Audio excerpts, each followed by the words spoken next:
Hello guys, welcome back. आणि काल काही कारणामुळे व्हिडिओ टाकायला मला जमलं नाही. बड्डेवरनं आल्यानंतर मला होती एक मेहंदीची ऑर्डर, घरातलीच होती म्हणजे आत्याच्या मुलीची. आणि मला फारशी अशी काही मेहंदी येत नाही, पण त्यातल्या त्यात मी तिला अशी मेहंदी काढली होती. ही एकाच हातावरती मेहंदी काढून झाली होती.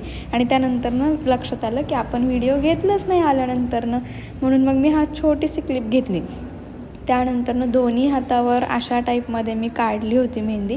मला एवढी येत नाही, पण त्यातल्या त्यात थोडीशी काढली होती. त्यानंतरनं त्याच ब्राईडचा आपण नेल आर्ट केला होता. एकदम सिम्पलच नेल आर्ट केला होता तिच्या ओरिजिनल नेल्सवरती. आणि हा सगळा पसारा उरकून मला घरी जाऊन पण काम होतं गाईज. घरी आल्यानंतरनं ही माझ्या बहिणीची मुलगी आहे आणि तिचा बड्डे सेलिब्रेट केला आम्ही आल्यानंतरनं. असे दिवसभर खूप कामं असतात गाईज. सो हा व्लॉग तुम्हाला आवडला असेल तर नक्की लाईक, शेअर आणि सबस्क्राईब करा. बाय गाईज, भेटूयात नेक्स्ट व्लॉगमध्ये.